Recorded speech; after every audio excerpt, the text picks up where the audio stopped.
Communicators, ang naiiba at kakaibang plataporma sa digital broadcast mula Luzon, Visayas, Mindanao hanggang sa iba't ibang dako ng mundo. Broad Streamcast Communicators, ang sandigan ng sambayanan mula sa walang labis at walang kulang na pagbabalita, paglilingkod, maglalahad ng mga mapagbuong komentaryo at usaping pambayan para sa kapakanan ng karamihan. Broad Streamcast Communicators, tuwirang maglilingkod ngayon hanggang sa susunod na henerasyon.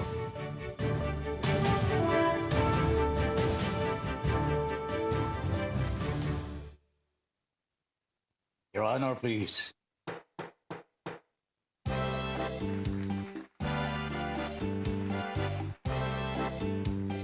Philippines. Your Honor, please, pakinggan mo reaksyon at komentaryo. Hihimayin ni Ben Paimon ang bawat isyu. Your Honor, please. Mga kurang sa gobyerno, wala siya sinasanto.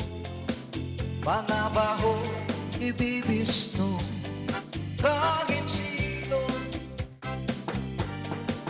Trabaho lang, walang personalan. Ang tamaan, mabubunggulan. Komentaryo'y makatotohanan. Dito lang malalaman. Si Big Paipon, inyong samahan. Your Honor, please, inyong pakinggan. Mga isyu sa ating bayan, pag-uusapan. Your Honor, please. Problema ng ating bayan, talakayin, pag-usapan, upang maliwanagan ang taong bayan. Your Honor, please. Your Honor, please, pakinggan mo reaksyon at komentaryo. Hihimayin ni Ben Paipon ang bawat isyu. Trabaho lang, walang personalan. Ang tamaan, mabubunggulan. Komentaryo, makatotohanan. Dito lang malalaman. Si Ben Paipon, inyong samahan. Your Honor, please, inyong pakinggan. Mga isyu sa ating bayan, pag-uusapan. Mga isyu sa ating bayan, pag-uusapan. Your Honor, please. Philippines.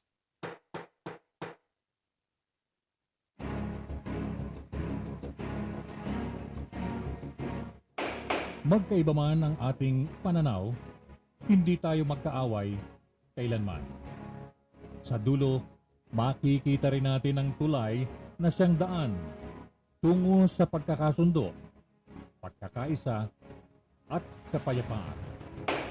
Your Honor, please.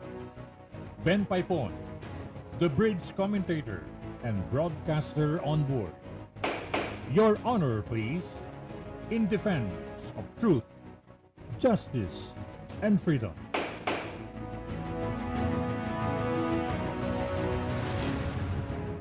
Pilipinas, magandang gabi po. Philippines, good evening. Hi, Miss Universe. Happy Press Freedom Day today to all journalists and mediamen. Magandang gabi po sa inyong lahat. Ako po si Ben Paipon. Nag-aanyaya na po, samahan po ninyo kami dito po sa ating Your Honor, please, sa Broad Streamcast Communicators. Alas 8 hanggang alas 10 every night, Mondays through Fridays. Today is August 30, bukas at 31 na. Sa susunod, primero na po ng Setyembre. Per months na nakadungaw na po si Jose Marichan. Magandang gabi po. Sa inyong lahat, titignan natin ang mga issues po na naka-schedule po sa araw na ito o gabing ito sa ating Your Honor Please. Nandyan po yung oil price hike. Nandyan po yung pagtaas din po ng presyo ng transport fares. Nandyan po yung panalo ng Gilas Pilipinas. Pag-uusapan ho natin dahil may dalawang issues ho dito na gusto kong pag-usapan ho natin. Gilas beats Saudi Arabia by 38 points. Hindi po ordinaryo yan, mga kababayan. Ha? And then meron pong allotment para sa BIFAR, ha? Bureau of Fisheries and Aquatic Resources, sa 100 million pesos ha? Para enhance ang production ng asin. Mukhang nanganganib na po ang asin ho, dito sa ating bansa, mga kababayan. Kahit na napapalibutan po tayo ng tubig alat, magkukulang po ang pangangailangan natin sa asin. Ito mga darating na panahon, lalong-lalo na ngayon, nagkakaroon na po ng pagtaas ng presyo ng asin. Of all commodities, asin pa, kakapusin ang Pilipino. Jesus Mariano Garapon. May panukala din po ang ating Senador Raffy Tulfo na taasan po ang mga sweldo ng mga street sweepers at mga traffic enforcers. Bakit nga naman hindi dapat taasan ang kanilang sweldo? Hindi pa umaabot sa tinatawag na minimum wage. Pag-uusapan nun natin yan. And more importantly, my friends, mga kababayan, gusto kong pag-usapan nun natin itong budget. The proposal has been sent to Congress from Malacanang. At ang budget po for 2023 ay aabot po sa 5.268 trillion pesos. One-third of this is reserved for debt servicing. Kaunti na lamang po ang matitira. And yet, ito ang nilalaman ng proposed budget by Malacanang. Meron pong nakasilip na kongresista po. Nasilip po niya na meron palang unprogrammed budget. Kalaki po dito sa 5.268 trillion pesos. Ano pong ibig sabihin ng unprogrammed? Wala hong schedule po kung ano ito, mga projects nito or whatever. Hindi po itemized katulad po ng national budget. So nagtataka po ang kongresista, si Ralph Recto. Ayan. Ralph Recto ng Batangas po. Asawa ho ni V. Asawa ni Vilma Santos. Siya po ang nagsabi, meron pong 588 billion pesos unprogrammed budget. This is almost half a trillion pesos po. Masyado po yata malaki. At nakalaan daw po ito para sa tinatawag na foreign assisted projects. Meron pong 380 million pesos. And then meron din pong infrastructure and social projects nagkakahalaga ng 149.7 million pesos. Ang sabi po ni Mr. Recto, kongresista from Batangas, an appropriation in a blank check as requested. Sino nag-request ito? Talaga. Wala na namang aamin ho nito, mga kababayan. Sino naglagay ho sa budget nito na unprogrammed? Wala hong aamin dyan. Kusahan ho tayo, mga kababayan. Lilipas po ang taon 2022. Hindi po ma-actionan ito. At pababayaan na lamang nandyan sa budget at makinabang po ang dapat makinabang kung sino ang naglagay ng 588 billion pesos. This happens at a time na kailangan ho natin ng pera. Kailangan ho natin saan mapupunta ang pera. Ano ang paggagamitan ho natin. Ito ho, 500 billion pesos unprogrammed. We do not know sino po ang naglagay sa unprogrammed budget na ito. Pag-uusapan din po natin yan mamaya-maya ng konti. Meron pang issues ho dito ho. Katulad po nitong panawagan ho ng Commission on Audit. Panawagan po nila sa PSDBM. Meron na namang kalokohan na ginawa. Ang PSDBM ho, hindi na po natapos ho ang problema ho natin. Pero wala naman pong ginagawa ang ating gobyerno. Mas gusto pa po yata nilang manood sa basketball. Walang yung buhay na ito. Kabit-kabit na ho ang problema ng bansang Pilipinas. Pangulo ho natin, nandyan po sa Mall of Asia, nanonood ng basketball. Good or bad? Kayo na po, mamaya po, pag-usapan ho natin yan. Ho? Pero itong panawagan po ng COA sa PSDBM has something to do with the budget po ng PSDBM. Alam po ninyo ho, labag po sa batas itong ginawa ng PSDBM according to the COA. Naglaan po ng 3 billion. O tingnan ninyo mga kababayan, hindi po milyon ito. 3 bilyon piso po. 3 bilyon piso. Naglaan po ang PSDBM. I-deposito po sa Land Bank of the Philippines at DBP, Development Bank of the Philippines, para kumita ng malaking interest. Bawal ho ito, mga kababayan. Labag sa batas po ito. Pero ginawa po ng PSDBM. Meron po bang ginawa ang Malacanang dito? Wala pa ho. Nanood muna ng basketball. Ho? Nanood muna ng basketball. Meron pa tayong ilang mga issues ho dito. And I think this is very important. Ho? Bago tayo pumunta sa talagang talakayan tungkol sa mga issues na kinabanggit kanina. Ho? Ito, Korte Suprema ho. Sa wakas, nagbigay na po ng temporary restraining order sa implementasyon ng NCAP, No Contact Apprehension Policy. Sasama po ang loob ng mga LGUs, but I think the Supreme Court is correct here. Kailangan mailagay po sa tama ang pamamaraan sa pangungulekta ng mga violations. Fines sa mga violations sa traffic rules and regulations. Hindi po como LGU may karapatang maningil, ganun-ganun na lamang ho. Hindi lamang naman po yung mga constituents ho nila na sinisingil eh. Outside of their territory, naniningil ho sila eh. Bakit po ganun? Kaya tama lamang po siguro ang ginawa ng Korte Suprema, naglagay po ng temporary restraining order. And you know what?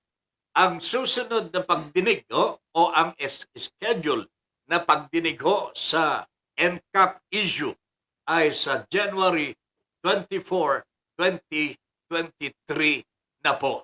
Ayan, meron pang paraan ng mga stakeholders to fine-tune their stand on the matter and convince the Supreme Court kung ano man po ang kanilang stand tungkol dito. But I guess at hindi po tama itong ginagawa ng mga LGUs, kasama na po ang LTFRB, MMDA, hindi ko maintindihan eh. Bakit napakalaki po ang kanilang sinisingil sa mga violations? Como po ba? Private individual, private group, ang gumagawa po ng yung apps, yung gumagawa po ng pangalan nito, yung studies ho, para dito sa NCAP. Nilagyan po nila ng malaking halaga para makakumita ho sila.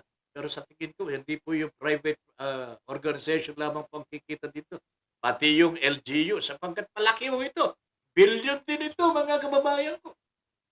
Tama lamang po ang Korte Suprema ho dito.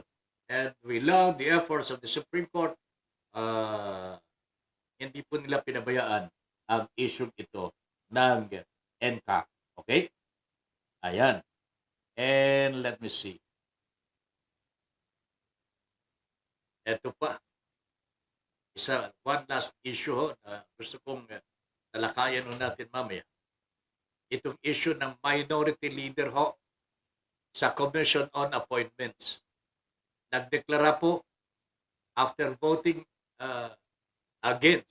after voting against Subiri as Senate President, Cayetano did not join the minority group.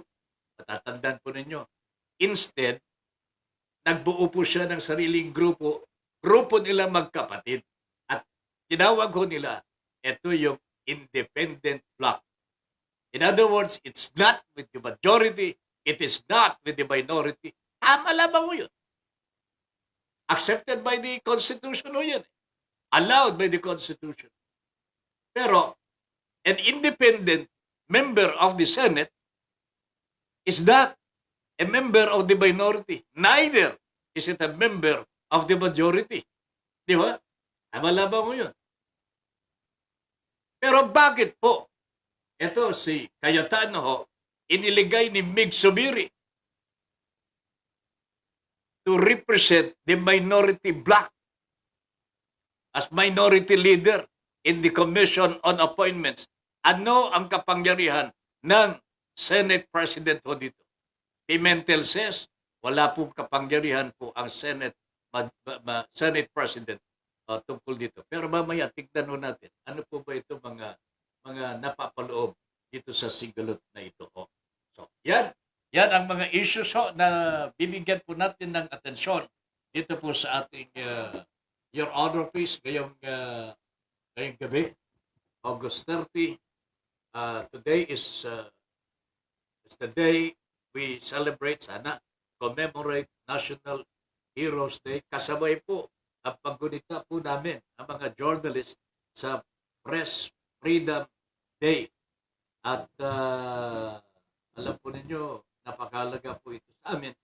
Kung wala ho tayong kalayaan sa pamamahayag, palagay ko ho, gagaya po ng martial law, wala ho tayong boses.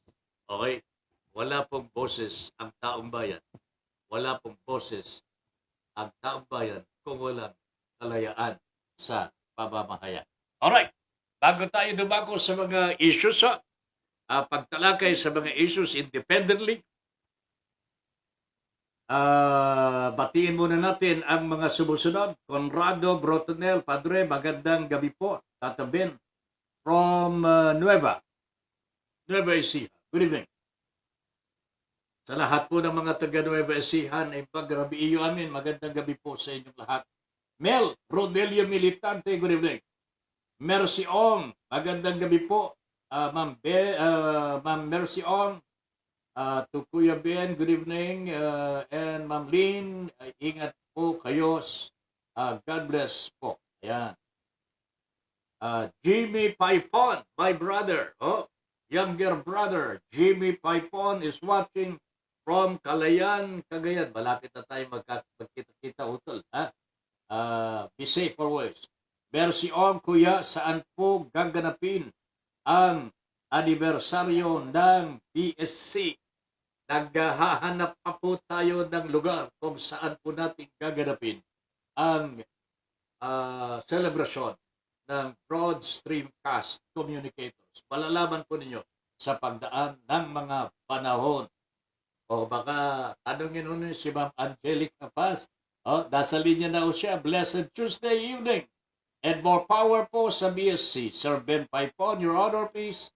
And Ma'am Lynn, Miss Universe. Stay safe po always and God be with us always. Yeah. Nandyan na rin po si Ma'am Jean. Itanong din po nyo kay Ma'am Jean. Magandang gabi, Ma'am Jean and family. Good evening. Sana po lagi kayong nasa mabuting kalagayan at safe and very, very peaceful. Okay? Felisa Malibiran is also watching now. Si Ma'am Eve M. Ramos also watching already.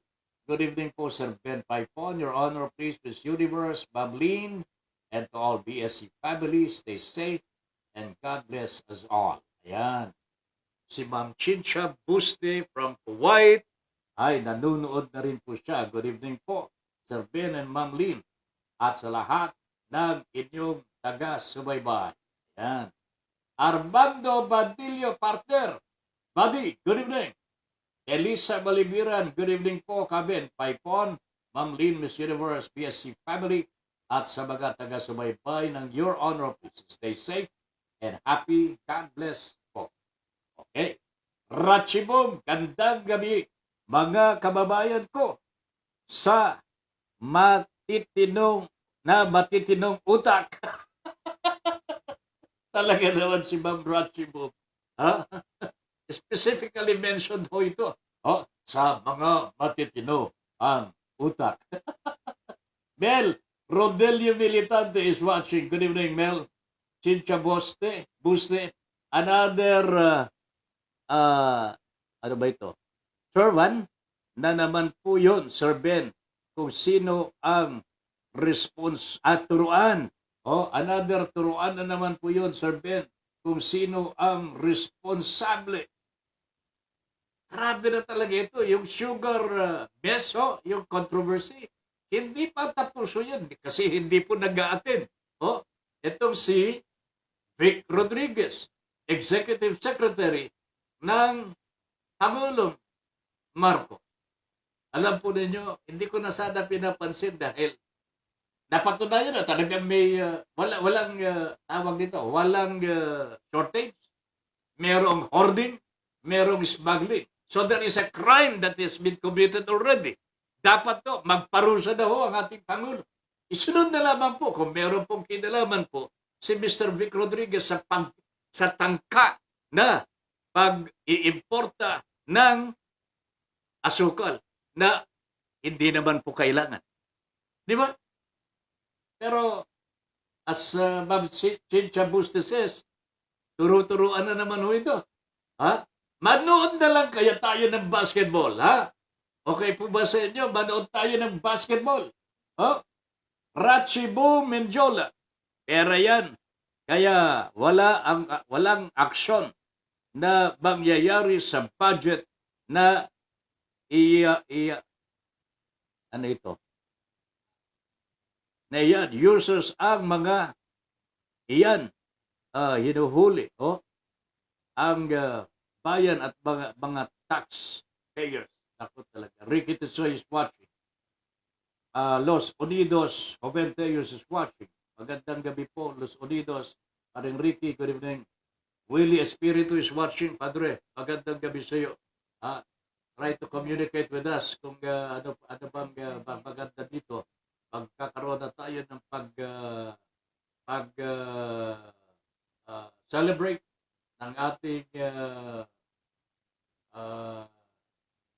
broad streamcast communicators, baka meron kang may isasuggest.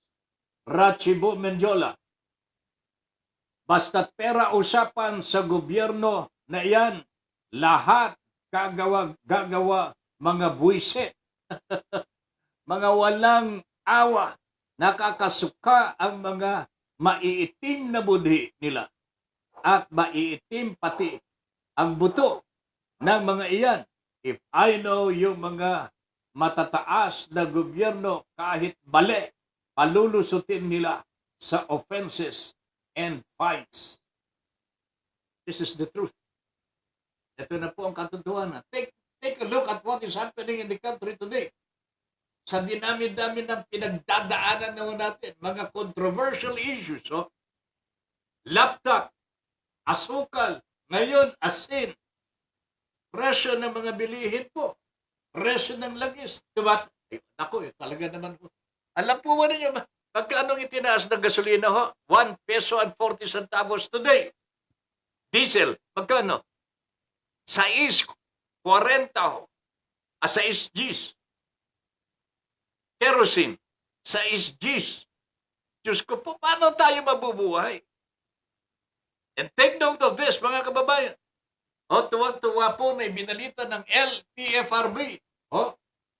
Sabi ng LTFRB, nako, may bibigay na rin po namin ang gusto ng mga tsoper.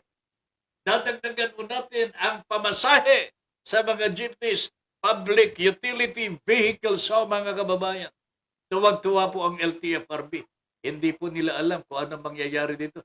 Yung gagawin po ng NEDA, wala pa po yung 6 peso increase sa diesel. At wala pa yung 6 pesos increase sa kerosene at 1 peso and 40 centavos sa gasolina today. O ngayon, pagtataas po sila ng pamasahe, sino ang mahirapan o dito? Matutuloy po kaya ito? Panginoon ko po, hindi ko na maintindihan. Mag-basketball na lang po tayo. Beth Paipon, magandang gabi po sa lahat ng mga taga-Kalayan. Hangad ko po na kayo ay nasa mabuting kalagayan pare-pareho. To my family, and syempre po mga kababayan ko na hirap na rin po magtrabaho. Kaunting tiyaga lamang, kaunting tiis. Masasaan ba yan? Makakaalpas din po tayo. Bago kayo mag-aalala. Meron pa rin pong tinatawag na light at the end of the tunnel. Beth Paipon, pamangkin. Mel Rodelio Militante, un saludo miserable a los que, sido, presidentes inutiles en Pilipinas. Parang natudugan ko ang ibig sabihin ni Melho dito. Basta nakita ko dito yung inutiles. Ricky Tisoy, ayos! Sabi ni paring Ricky. Kumusta na ba yung nasa Subic natin? Naaawa po ako yung mga opisyales po ng Bureau of Customs. Sila po ang unang nabunyag ang mga pangalan na para may kinalaman daw po sa smuggling. At smuggling lang. Nalantad ho ang kanilang mga pangalan sa media. Inilathala ang mga pangalan ng mga tinanggal sa pwesto. Mga customs officials po. Matataas po ito. Pero hinahanap ko po yung mga pangalan ng mga may-ari ng mga bodega at warehouses. Pero wala akong makita. Saan kaya nandun ang mga yun? Baka may kapangalan ng Pangulo natin. Wala kaya? Wala naman. Di ba? Okay? Pero, gusto ko sanang malaman, bawal po ba yun? Sa amin pong tingin, wala hong bawal dito eh. It is the government that is running after them. Napatunayan po nila na meron pong hoarding, meron pong smuggling, na sense po ng mga inspektor natin, ng mga opisyales po ng gobyerno, na may kalokohan ito mga traders dito. Pero bakit hindi malantad ang kanilang mga pangalan? What the hell is going on? Manood na lang tayo ng basketball siguro. Are, Ricky, sama ka sa akin. Kayang-kaya mo pa maglakad, di ba? I'm watching press, sabi ni Ricky Tisoy. Balitaan mo ako tungkol doon sa Subic, Padre. Mark John Salasito. Ayan, Salasito. Shout out po. Yep. Mark, magandang gabi sa iyo and sa mga mahal mo sa buhay. Angelica Paz. Siguro po, sabi po ni Ma'am Angelica Paz, siguro po, dapat update na ang RA 9134, Government Procurement Reform Act, na basis din ng pagtatag sa PSDBM. Minsan po kasi, kahit sobrang mura ang presyo ng items sa PSDBM, hindi naman din po maganda quality. Parang gawang China. Ganun ba yun? Angelica, gawang China. Buy one, take one. Ay, hindi. Kung mura at hindi kalidad ang bibilhin, ay wag bibilhin. This guy should be responsible talaga. Lumalabas ho ngayon from the family issue to the laptop. Ngayon, meron silang tinatawag na deposit. Paglalagay po ng pera ng DBM. 3 billion ito. Angelica, please look into this. 3 billion pesos naglagay po ang PSDBM ng deposit sa Land Bank of the Philippines at Development Bank of the Philippines. Kanino kaya ito? Wala hong pahintulot, wala daw po sa mandato ng PSDBM ere. Pero ginawa pa rin po nila. Alang niya talaga. So what I'm trying to say here is that itong mga nandyan pa po sa PSDBM that have been involved in previous corrupt activities, dapat to nakasuhan na mga ito eh.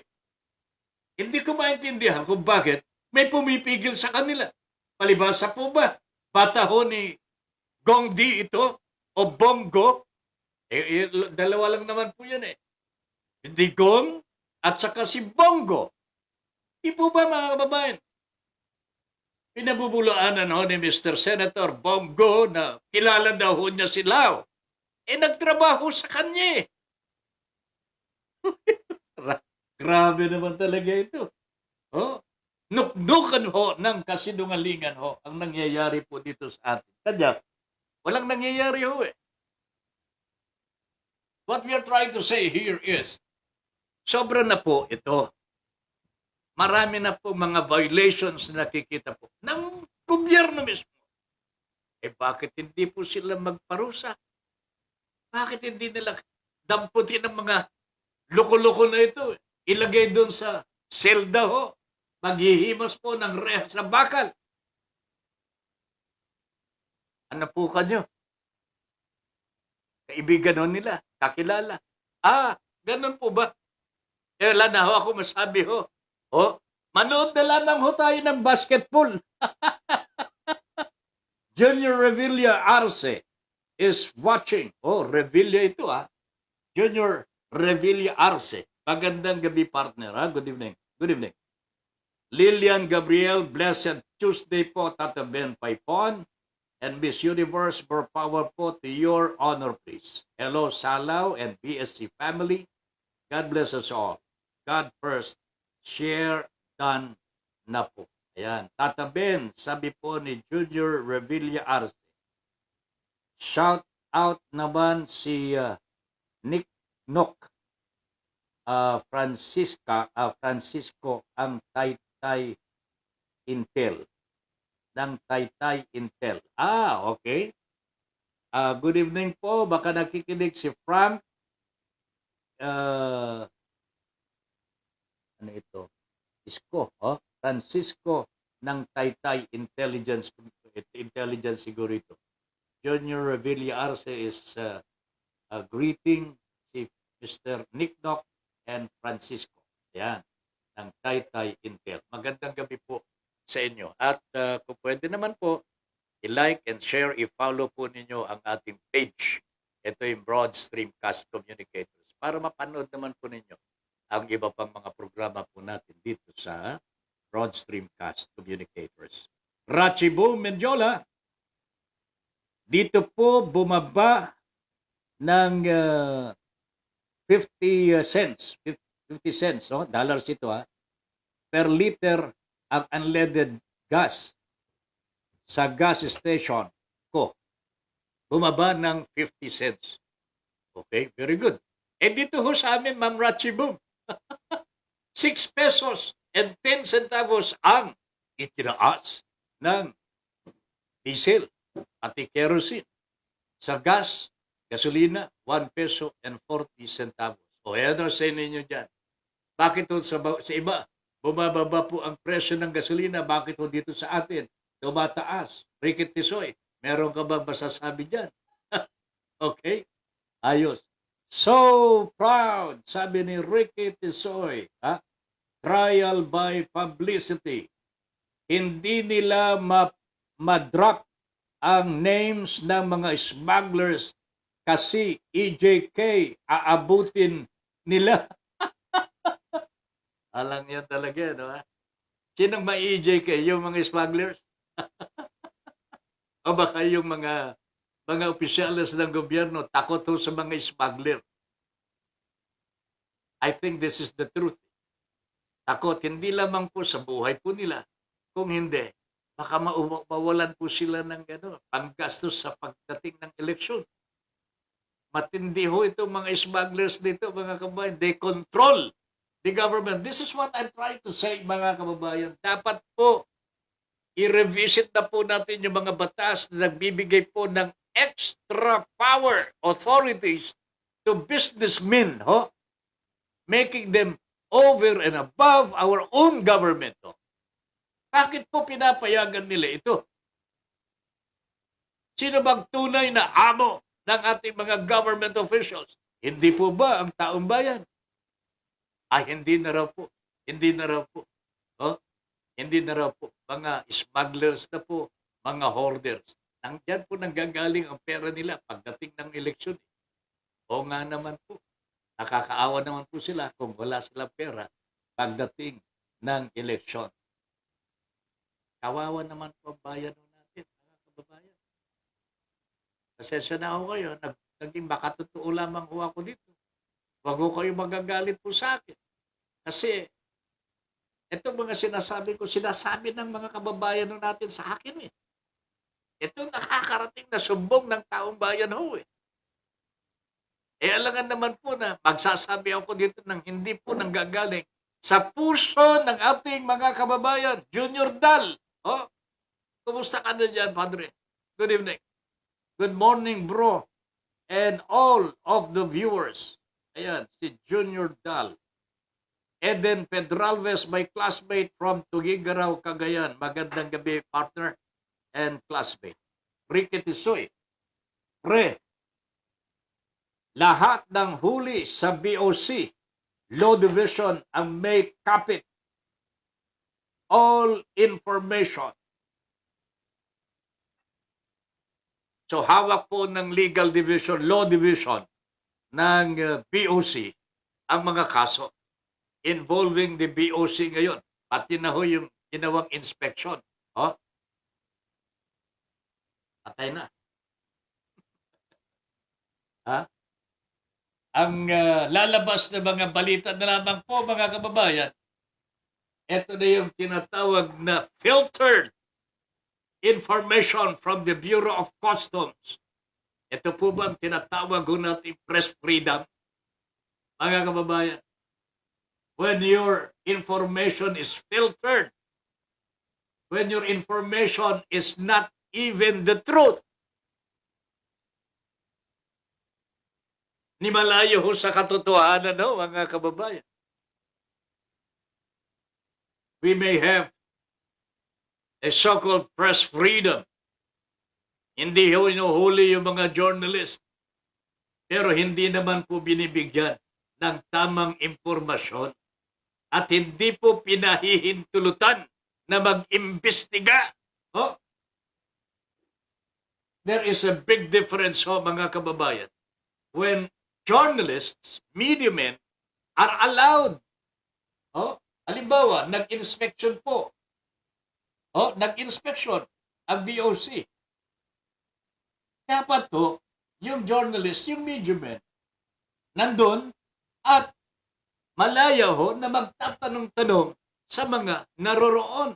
Stakeholders, if there are, sino-sino yung mga may-ari niyan. Pero, bakit kontrolado ho ng mga government officials kung ano ang i-report ngayon ng ating mga media men? Bakit po kayo pumapayag na ganyan? Nung araw, hindi naman po kami ganyan. Hindi na po ako kasi reporter mga kababayan. I was once also a reporter. Nakakarating po ako sa iba't ibang dako ng ating bansa. Pero nung napunta na ako as anchor, nag-iba na po ang ating trabaho. Kaya eto na po. Komentarista na ho tayo. Hindi na po tayo nakikipag-talamitam sa mga news sources. Nakakabasa na lamang po tayo at nagtatanong-tanong na lamang po tayo sa mga knowledgeable people. Pero sa mga reporters po, mga media men who are in the field, dapat po assert your right as journalist. Meron tayong freedom, press freedom po. Igalang ho natin sana yung mandato ng saligang batas para sa mga newsmen. Ayun. Okay?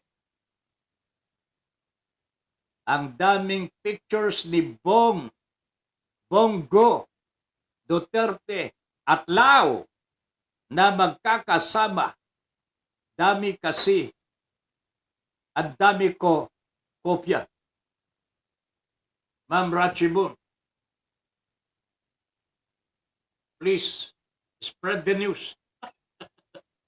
Spread the information to the social media. Kaya ipakita ko ninyo sa buong mundo na itong tatlong bugok na itlog,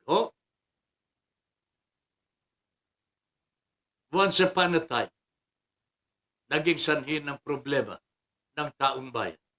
Mahirap naman po ito, mga kababayan. Si Christopher Lau was once upon a time in the office of Mr. Bongo bago siya inappoint dyan sa PSDBM. When he was appointed dyan sa PSDBM, dyan na po nangyari yung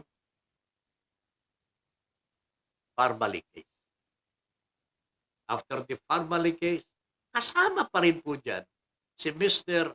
Christopher Lau dito po sa laptop, outdated, overpricey laptops. I do not know kung nasa DPS-DBM pa po si Mr. Lau, kung napasok po sa LBP, Land Bank of the Philippines, at Development Bank of the Philippines ang 3 bilyong piso. 3 bilyong piso. Itineposito po nila. Bakit ito itineposito? Hindi po ba panggastos talaga yan?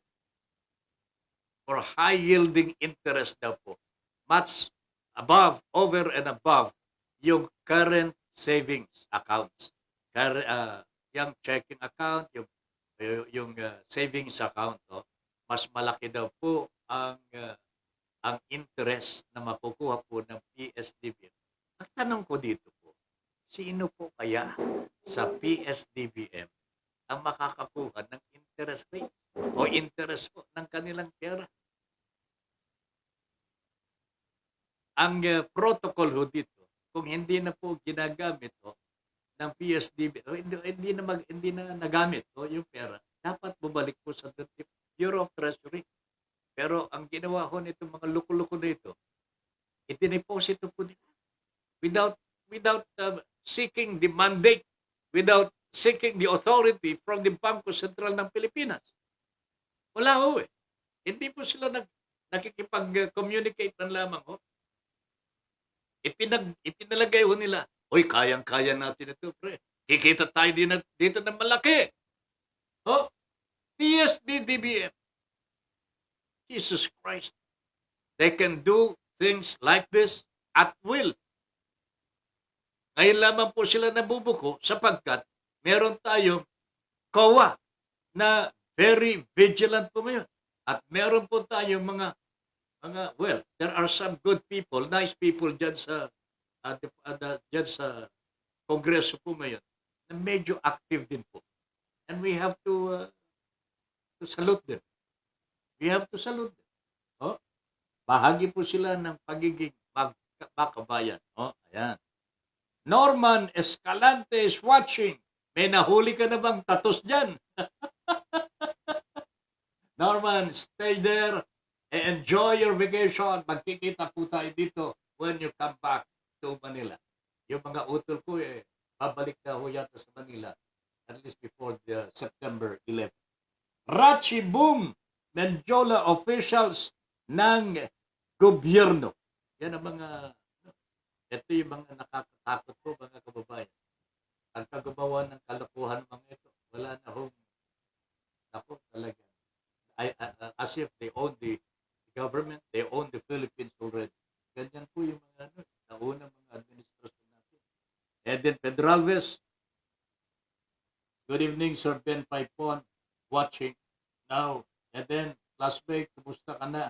Magbabakasyon ka ba? Joey Ortiz, kumusta ka na, partner? Paminsan-minsan nagloloko ang iyong internet, ha? Just like us here, ha? Pero tuloy-tuloy lang, Joey. I hope you can join our celebration ng ating uh, anniversary, second anniversary, this coming September, sa September 24. Paring Joey Ortiz, communicate ka lamang dito sa atin pagka medyo available ka. And of course, hindi pa po official, hindi pa po confirmed kung saan tayo magsa-celebrate. At ito naman po como tayo naman ang may gusto dito mag-broadcast to dito, patlak tayo. Okay. Joey Ortiz, Perfecto Bordalio, Perry, kumusta ka na? Tagal na tayong hindi nagkakausap ha. I'm glad you're watching the program right now. Kumusta na kayo? Kumusta na kayo dyan? Chincha Buste, taong bayan ang nagluklok sa kanila sa katungkulan. Kaya priority dapat ang kapakanan ng nakararaming taong bayan. Kaso, hindi nagbabayad ang mga nakaupo sa kanilang investors. Hindi nagbabayad ang mga nakaupo sa kanilang investors. Ayan, nakikita na kayo ng taong bayan talaga. Noong araw, hindi naman po nagko-comment si Ma'am Chincha ng ganire. Palagay ko, nababanas na rin po ito ayaw ko magiging influencer na kamuhian po natin ang ating pamahalaan. But it's hard for them to do something para ang taong bayan hindi po magalit. Mantakin ninyo sa dinami-dami po na problema natin. Pangulo natin, nasa basketballan. Ano ba ito? We are not saying that he should not attend the Gilas Pilipinas game versus Saudi Arabia. But was it necessary for him? Ang dami po niyang atupagin Sugar miss. Laptop miss. Taxes presyo ng gasolina, presyo po ng asin. Ang anong ko po? Ano nang nangyari? Ano na po ang update dito? Meron na po ba silang ginagawang aksyon para dito? Nothing. Mag-basketball na lang tayo. Rachibo Medjola. Dito po, tinetelevise ang lahat ng raids at pinapakita ang nag-raid at ni-raid at parehong pinagsasalita sa mga interviews. This is what we want, mga kababayan. Pero ayaw nila, ayaw ng gobyerno natin. There is no press freedom here. Sakal nasasakal po ang press freedom. But even the National Press Club say, ay meron tayong press freedom, tatamen. Sa tingin ko, wala Kasi we do not get the meat of the information. Hindi po natin nakikita. Sige nga, nakuha po ba ninyo pangalan ng mga smuggler? Yung sinasabi ng BOC ng mga smuggler at mga hoarder, nakuha po ba ng mga media men natin? Sinong nakakuha? Sige nga. Magbibigay po ako ng pabuya. Hihingi po ako ng pabuya galing po kay Senador Raffy Tulfo. Hihingi po ako ng pera doon. Alam yung buhay na ito. Ay nako talaga mga kababayan. Mabuti pa si Raffy Tulfo, Senador ng Bayan, may malasakit sa mga maliliit nating mga manggagawa. Tingnan ninyo ang kanyang mga panukala. Itaas ang sweldo ng ating mga traffic aids. Yung mga nagmamando sa kalsada, mga kababayan. Yung ang dungis-dungis na po ng mga damit, hindi na po nakakapagpalit. Yung mga street sweepers natin. Magkano ang sweldo nila? 386 pesos per day.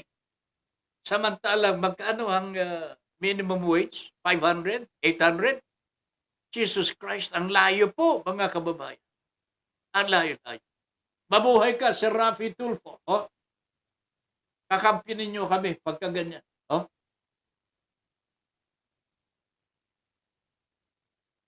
Tagal ko. Okay. Virginia Galan Heniza is watching. Good evening, ma'am. Tagal ko na pinopost, sir. Mula pa noong 64 million pesos ba o tons na drugs ang nahuli. Kung nahuli, kuno ng BOC na walang umamin kung sino may-ari. Pero sabi ni Pulong daw, as usual, gone with the wind. What happened with the drugs? Nasa sirkulasyon ho, Ma'am Rachi Boom. Di ba? Every day, meron tayong mga huli, into the millions of pesos worth of drugs. Can you imagine that? Grabe talaga ho. Hindi po million pesos po ang nahuli sa Bureau of Customs. Billion ho, Ma'am Rachi Boom. Pero wala nang nangyari. Wala man lang nakulong.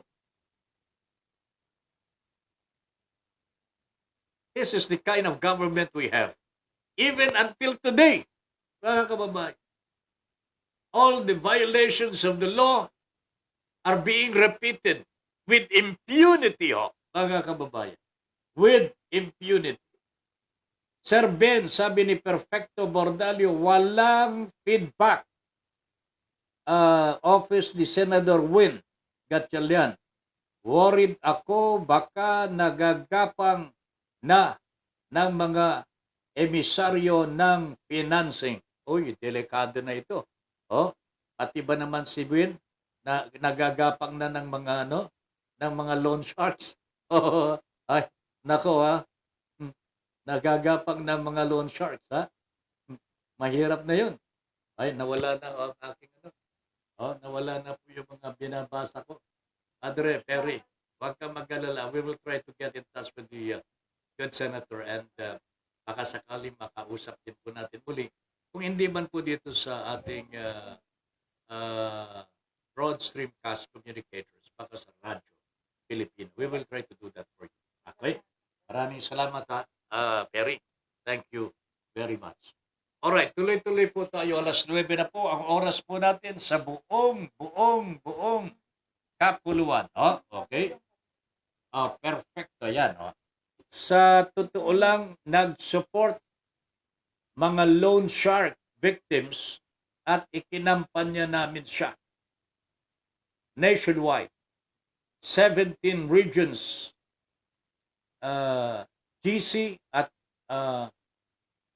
pang-eleksyon sana ay wag niya kami makalimutan. Sir Ben, pag na-invite ninyo sa program nyo si Senator Win, i-message nyo po ako. Ayan, okay. We will do that. Thank you very much. Asahan mo.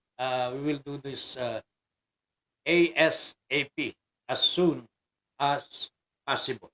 Okay? Thank you very much. Sana mapagbigyan kami, ASAP, dahil yung financing umapi sa akin, magpa-file na ng motion to dismiss sa final kong kaso sa SEC.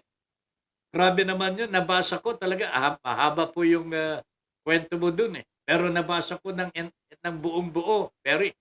Nabasa ko ng buong buo and I can only say, my goodness, this is the kind of justice that we have in the Philippines. Is still waiting, still seeking for justice. We will do what we can para sa iyo, Padre. Perfecto y Bordalio. Mel Rodelio Militante. Corruption hurts everyone.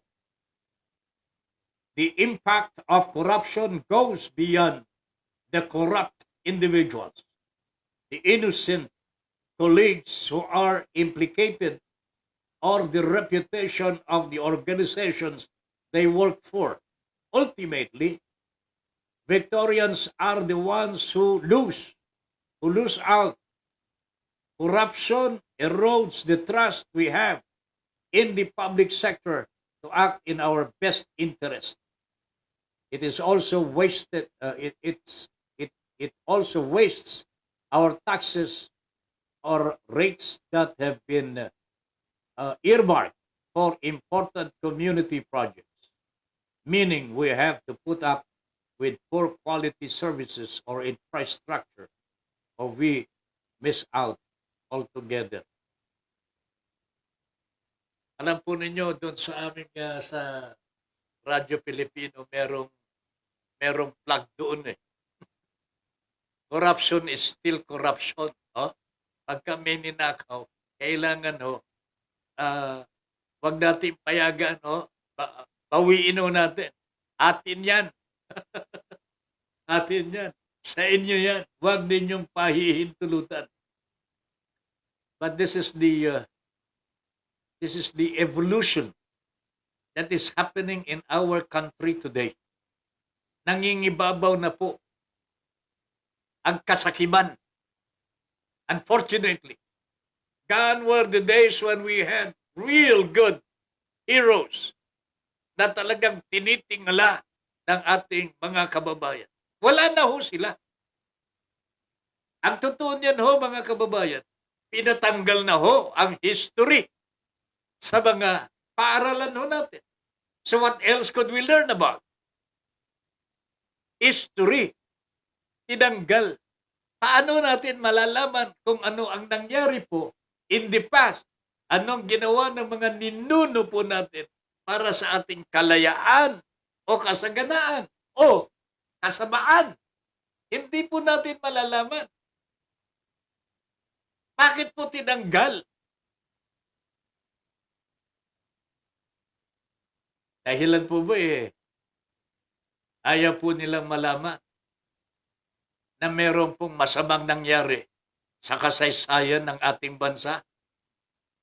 Is that the reason why history subject has been omitted, deleted sa mga paaralan ho natin? Kung walang masamang nangyari ho sa kasaysayan po ng bansang Pilipinas, sa tingin po ba ninyo, aalisin po ang history? Magsalita ho kayo.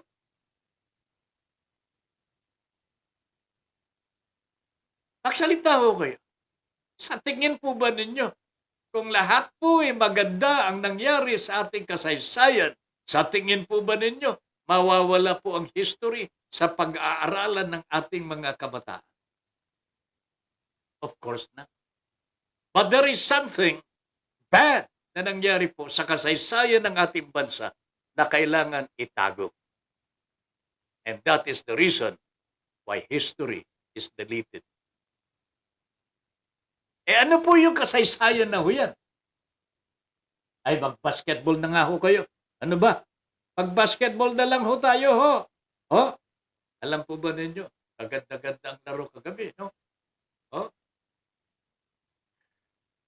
First half, namunguna pa po ang ang Saudi Arabia.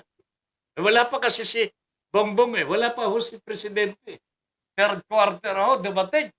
Eto na ho, bumuhos na po ang lakas ng mga players natin. Grabe talaga, galing ho.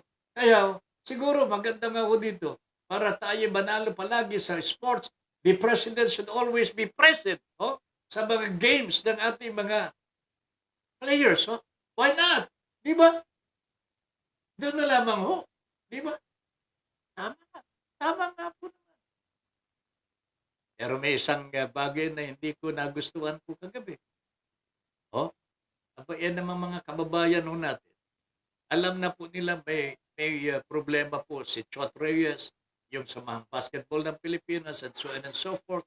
May issue sila sa mga sa kanilang mga pulisiya po. Sa ordinaryong mamamayan na hindi po niya gamay yung pasikot-sikot sa basketball, lalong-lalo na ho ngayon, hawak po ng samahang basketball ng Pilipinas ho, ang Gilas. Matindi ho ang politika ho dito. Matindi po, lalong-lalo na sa pagpili ng mga players. Kanya yung nakaraan po, kung kailan hindi po tayo nakapasok sa finals po, hindi tayo nakapasok yata sa quarterfinals po. Marami pong bumatikos po kay Chot Reyes. But did you know that he himself, kung po pwede nga lamang po noon baka binitiwan din po niya ang Gilas Pilipinas because he knew from the very start, hindi po sila mananalo. Alam po ba ninyo yun? So, masakit po sa kalooban po ni Chot. Pero, alam po ang sinabi po niya, mga kababayan, sabi po ni Chot Reyes, tatanggapin ko po ang batikos po ninyo, ang boo ninyo sa akin.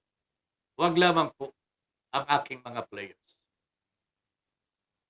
And I hope our mga kababayan will stop doing it anymore. Again, nagtataka po ako, mga kababayan, ito na nagtataka po ako. Ang dali-dali ho natin gumawa ng hakbang na ipahiya ang ating kabayan kahit alam po natin, hindi naman po niya kasalanan lahat. Napakadali po para sa atin, ibo si Chot Reyes. Pero yung mga magnanakaw sa ating gobyerno, ayaw ninyong kumibo. Di po ba kawalang yaan ito? Natutuwa ho kayo na nandyan po ang Pangulong Marcos, pero ang iniiwanan po niyang problema sa ating bayan ay ganong kalalaki. I wonder where our principle is. Hindi ko maintindihan saan po ba talaga ang prinsipyo po natin sa buhay. Hindi ko sinasabi wala po tayong pinag-aralan. Ay, naku talaga. Rachibu Menjola, pasensya na po kayo kasi lagi ako magpo-post. Di ko mapigilan ang sarili ko. Kailangan ko i-share sa inyo. That's okay Ma'am Rachibu. Tama lamang Whatever is important to you and should be important to others too. Dapat malaman po ng taong bayan ang katotohanan. Dapat po malaman ng taong bayan ang katotohanan. Ricky Tisoy, naiya ang maraming huli ng mga droga. Recently, 144 million halaga kanilang huli. Ang tanong dito, Ricky Boy, saan nandun yung hinuli? Saan? Na kanino? Baka yung hinuli doon sa Naiya, yun din po ang hinuli doon sa Mindanao na.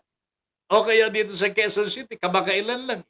Meron po diyang 140 million pesos worth of shabu na huli po sa drug by-bust operation ng Quezon City. Makita na ho ninyo. Nare-recycle ho yata Ay, naku talaga. Parang Ricky, pakialamin nga kung saan napunta. Anong ginawa ho nila? 140 million pesos, 144 million pesos worth of drugs. Saan po nila i-store ito? Saan po nila ino-hoard? Ay, naku talaga. Rachi boom. Na natural inialis na ang history kasi yung nag-alis masama ang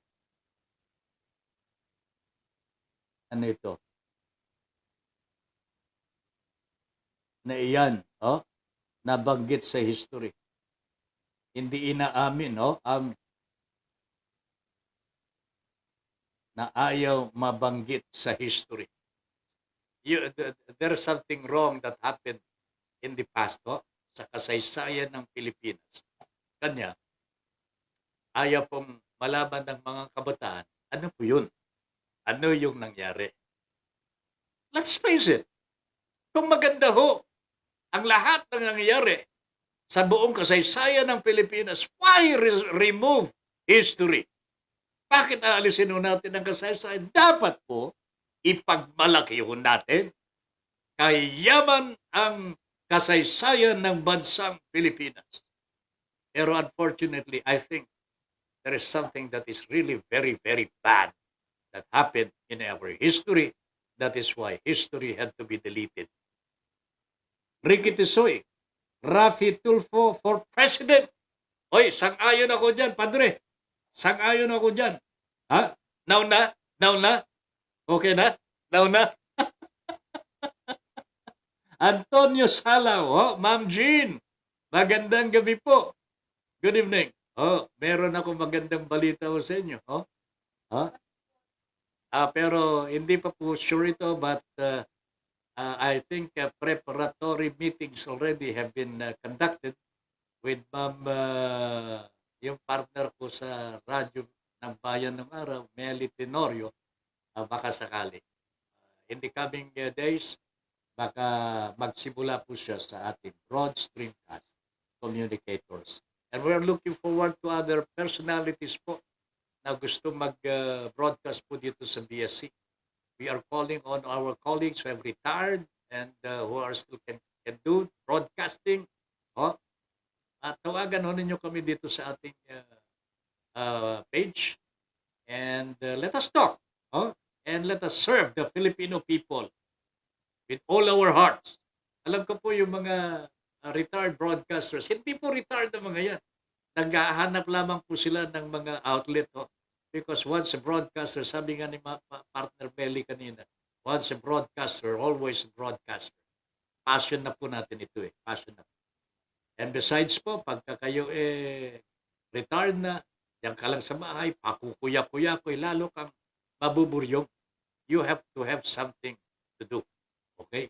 And the best thing that could be done, yung mag-broadcast ka and help the people, help the minds of the Filipino people sa panahon na kailangan po nila ang saklolo. Elisa Malibiran, magandang gabi po, ma'am. Good evening po. Ayan. Rafi Tulfo for president. Sige nga, tingnan nga natin sino po ang may gusto na magiging pangulo ang ating kaibigang broadcaster, si Rafi Tulfo. Wala namang problema kung maging presidente ho siya, di ba? Di ba? Alright, sandali lang po. Gusto ko lamang kung pasadahan natin itong BIFAR. Ano yung BIFAR? Bureau of Fisheries and Aquatic Resources. Ano po bang kahalagahan nito? Mahalaga ho ito. Sila ho ang namamahala pagdating ho sa lamang dagat. Yan. Ano po ba yung lamang dagat? Merong pong isda, merong pong octopus, merong pong pusit, merong pong halaan, merong pong... Ang dami ho, laman ng dagat. May pating, may pagong, hindi, turtle, ayun, turtle. Marami po ang nasa ilalim ng dagat. At responsibilidad po yan ng Bureau of Fisheries and Aquatic Resources. Pati po, ang pinamamahayan ng mga lamang dagat ay saklaw po ng responsibilidad ng Bureau of Fisheries. What does that mean? Dagat mismo. Dagat. Yan. Okay? So, bakit ko po nabanggit yan? Kasi ang pag-uusapan nun natin asin. Asin. Sa nilawak-lawak ng karagatan ng Pilipinas, maniniwala po ba kayo? Nakakapusin po tayo ng supply ng asin. Hindi naman po tayo kinakapos, sabi nila. Pero tumataas ang presyo ng asin. Bakit po kailangan tumaas ang presyo ng asin? Samantalang ang raw material mo, nandyan lang, kadami-dami. Anong problema po ng mga producers? Ang problema po ng mga producers, pinabayaan po sila ng gobyerno ho natin for the past several decades. That is a fact, and that is what the new Undersecretary of the Department of Agriculture, Domingo Panganiban, who himself was formerly Secretary of the Department of Agriculture. Ang sabi po niya, napabayaan po ang paggawa ng asin for the past several decades. Nakakaya ho, mga kababayan. Nakakaya. Kasi ngayon, sinasabi po ng Bureau of Fisheries and Aquatic Resources, nakakuha na raw po sila ng 100 million para tulungan po yung mga producers ng asin. Wow! Walang yung buhay na ito. 100 million na. Only now, gagawin ho nila ito. Ito ho, nakikita ho natin anong klase ho ng pulisiya meron ng ating gobyerno pagdating po sa primary commodities, mga pangangailangan ng mga Pilipino ho, in terms of food. Hindi po nila ginagawa po ang kanilang tungkulin. The Department of Agriculture has been remiss of its functions to enhance rice production. Tama o mali? The Bureau of Fisheries, which is under the Department of Agriculture, is remiss of its responsibility to provide the Filipino people with salt. Di mo ba? Bawang, sibuyas. Anong nangyari? Ang ginawa po kasi ng Department of Agriculture, kasama po yung tatlong ahensya na yan, Bureau of Animal Industry, Bureau of Fisheries, and Bureau of Plant Industry. Nagkakuntsa-kuntsaba po sila, mga kababayan, to make it a policy, pagka nagkulang ng supply, ng pagkain o anumang uri para sa sikmura ng mga Pilipino, mag-import. Yan po ang naging kanilang panuntunan. Hindi po nila sinaklolohan po yung mga local producers, mag-iitlog, magmamanok, magbababoy. Hindi po nila sinaklolohan. They relied more sa products ng ibang bansa where they could take commissions left and right. Laki-laki po ng kanilang kinikita because of the importation business. Dapat mapa-lifestyle check lahat ng mga ito. But nobody cares from our top government officials, mga kababayan. It has been a common knowledge. It has been mentioned time and time again, even by the government itself. Rampant na ang smuggling, rampant na ang corruption, rampant na kung ano-anong kaekanon dito sa ating gobyerno, mga kababayan. Pero, meron po bang gumagawa ng pagpaparusa sa mga loko-loko na ito? Wala po. Bakit? Magkakasabwat po sila. Makakasabot po Di ba? Ay, naku talaga. Angelica Paz is watching. Good evening again, Ma'am Angelica. Rachi Boom, thank you po. At okay lang, panay post ko. Be patient ba? Magbubunga din po ito mga pagpapagalo natin. Pagseservisyo po natin sa ating mga kababayan. Bihira po kasi sa ating mga kababayan ang may access sa ganitong mga impormasyon. And tayo po ang nakakaluwag, nagkakaroon po ng pagkakataon i-share ang mga nasa sa atin. Makakatulong po ito ng malaki sa ating mga kabayan. Huwag po kayo manghinawa. Gawin po natin ang makakatulong po sa kanila. Ricky Tisoy, Rafi Tulfo for President. Again, talaga, sincero ka naman dyan, partner. Rafi Tulfo for President. Baka may mag-o-object sa mga barkada mo, partner, ha? Ma'am Jean, good evening. Oscar de la Cruz is watching. Good evening, Oscar. Elisa Malibiran.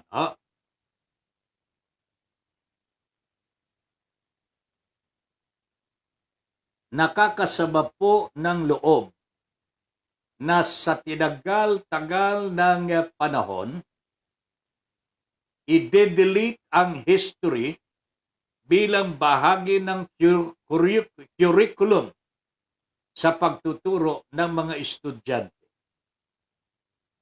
Mahalaga po ang pag-unawa sa nakaraan. Iuugnay sa kasalukuyan at maplano ang dapat gawin sa hinaharap. Kung aalisin ang history, ano na po kaya ang direksyon ng ating bansa? Direksyon ng ating mga mamamayan. Dinugtungan ko na lamang po, Ma'am Felisa Malibir. I think this is the concern of every parent na nakakaunawa ng kahalagahan po ng kasaysayan ng isang bansa. Ang mga ibang mga bansa nga po museum, kadami-dami po kanilang mga museum kung saan makikita po ang kasaysayan, mayamang kasaysayan ng kanilang kultura, kasaysayan ng kanilang kabuhayan, and so on and so forth. They preserve their history. Mahalaga sa kanila ang kasaysayan. Pero bakit po sa Pilipinas walang halaga? Dinidelete sa curriculum. History. Grabe mga kababayan. Anong klaseng lahi po tayo? Ayaw nating malaman ang ating kasaysayan.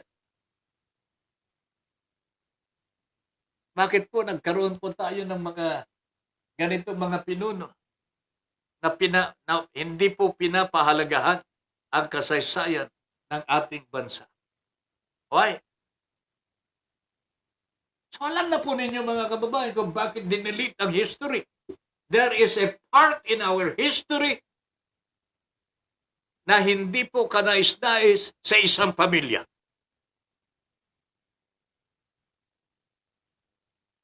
I'm not saying kung anong pamilya ito, mga kababayan. Pero powerful family. Sapagkat kung walang masama na matututunan ang ating mga kababayan, bakit po nila tatanggalin ang kasaysayan?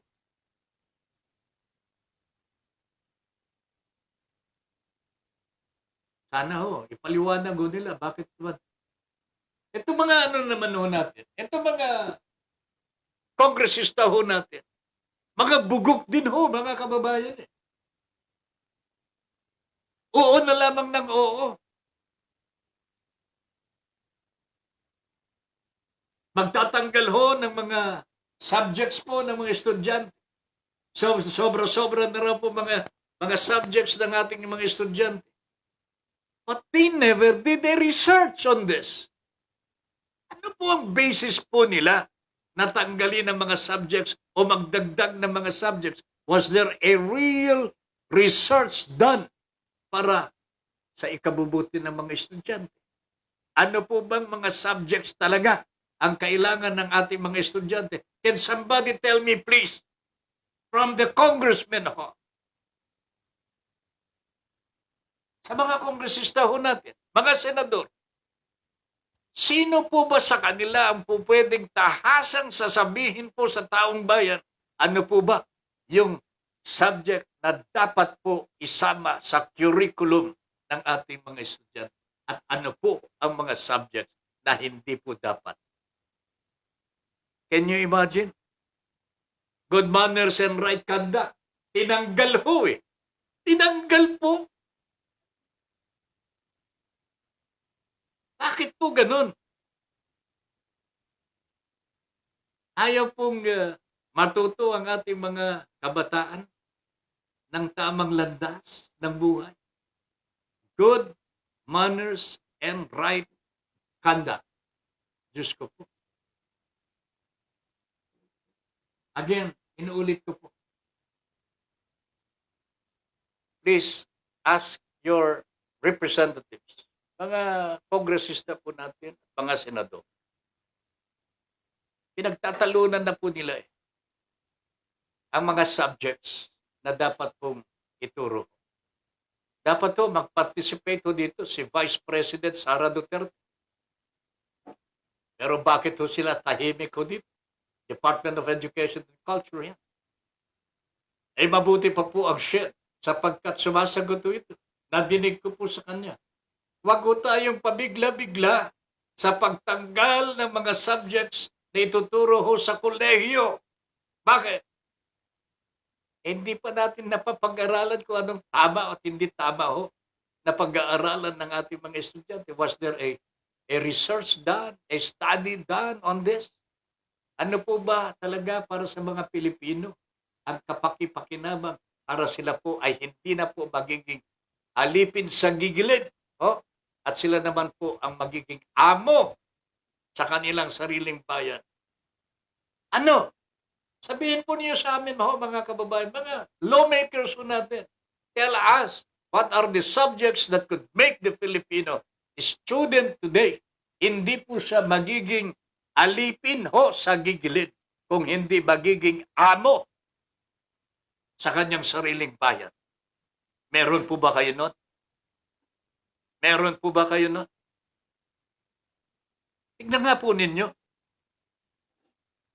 What is the relevance of your proposition? Bakit kayo magtatanggal ng ganun-ganun na lamang ng mga subjects mo para sa mga estudyante? Pati ba Pilipino? Hindi na raw po dapat pag-aralan pa sapagkat salita na ho natin. Anak ng pating, ang daming hindi marunong magtagalog talaga. Di ba? Yung mga nasa Visayas po ba, marunong po ba kayo magtagalog? Mabuti po, nagiging English po sila, di ba? Ay, nako, salamat. Anyway. Mel Rodelio Militante, corrupt practices can, in particular, undermine access to education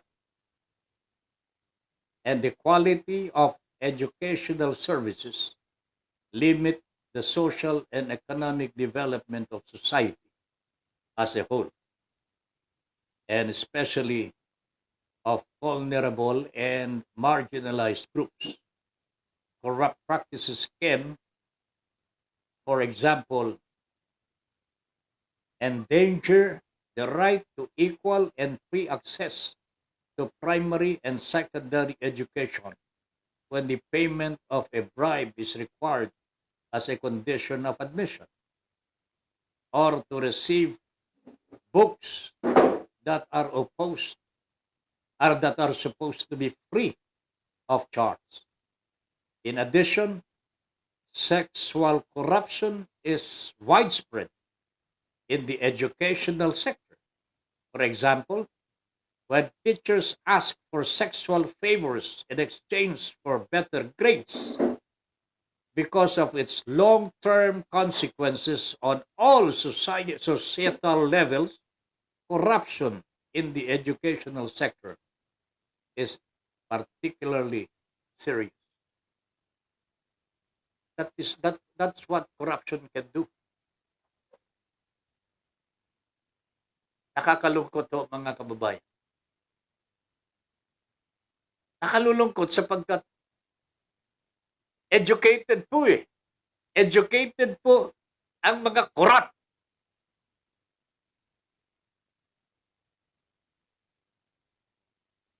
They have the knowledge to corrupt.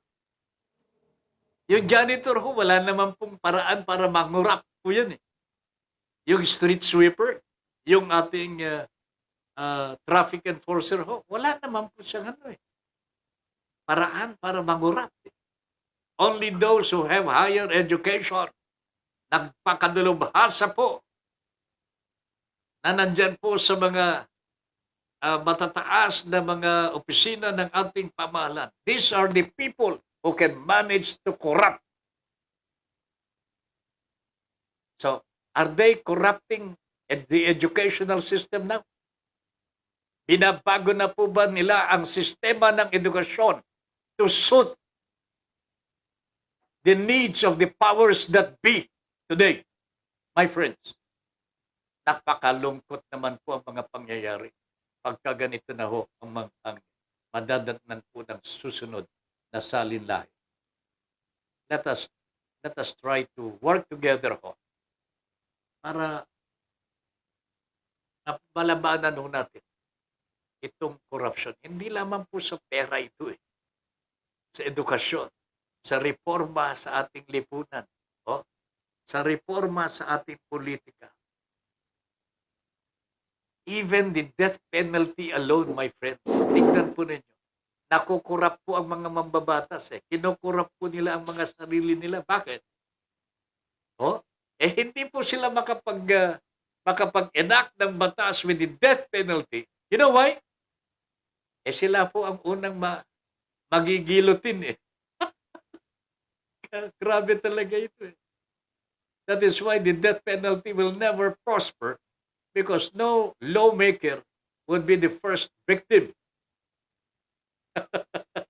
Kasi ang death penalty will entail yung bang nangurap ka ng over 50 million pesos. That is considered a heinous crime. Pagka heinous crime na tinawag meron pong kaparusahan na death penalty yan. Kanya, yung 50 milyones na ninakaw po ni Congressman, maliit na halaga lamang po sa kanya. Pero magiging kamatayan po ang kanyang kaparusahan. Kanya, he will never vote for the death penalty. Unfortunately, yan. Congress is being corrupted here in the same manner that education is now being corrupted by them.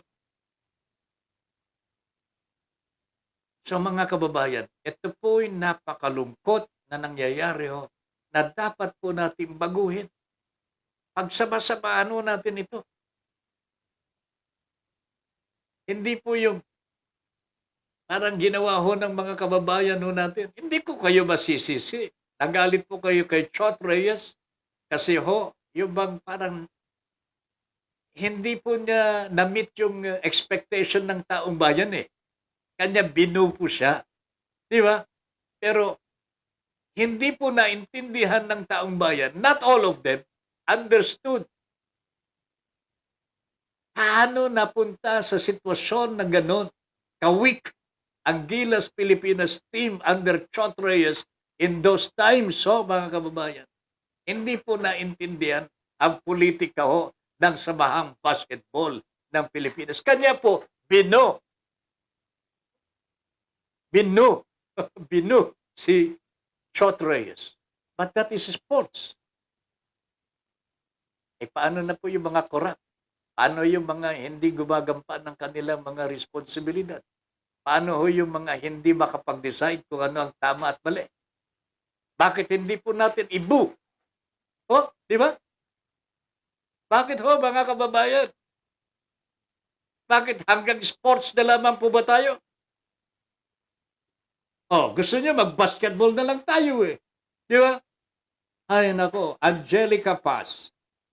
Pati po Fisher Fox at ang ibang mga tao na nasa industriya ng fisheries at aquaculture, before din po, archipelago, patayo, surrounded by bodies of water. Dapat bigyan din importansya itong economic aspect na ito ng ating bansa. Angelica, that is what the BIFAR is trying to tell us now. Meron daw po silang nakuha 100 million pesos para sa asin. Panginoon ko po, 100 million. Sana abutin yan. At why only now, Mr. BIFAR? Bakit ngayon lang? Diyos ko dahil. Well, Beno, salamat po tayo. At nag-responding ngayon ng BIFAR. Meron na raw po silang 100 million. Gijet, meron daw silang 100 million ngayon. Itutulong daw po nila sa mga producers ng asin. Pero hindi po nila sinasabi. Dapat ginawa nila ito matagal ng panahon. Sabi nga po ni Domingo Panganiban, sabi ko nga kanina, formerly Secretary po ng Department of Agriculture. At ngayon po, Undersecretary. I don't know kung bakit siya ibinalik ko dyan.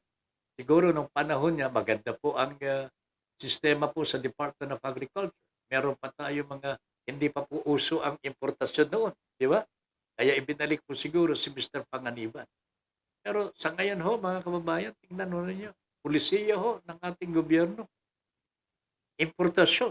Wala na hong pagtulong, pagsaklolo sa mga pagsasaka, mangingisda, at sino pa? Grabe talaga. Ricky Tisoy, wala na puro village ng mga gawaan. Sa mga taniman nga, partner. Mga subdivision na po. Subdivision. Ay nako. Rachibo Menjola, grabe, pati asin. 1 million ang nakuhang budget ng mga iyan. Ilang percent kaya para sa asin dyan? 10? Alam ninyo mga kababayan, hindi po lingid sa kaalaman ho ng bawat isa sa atin.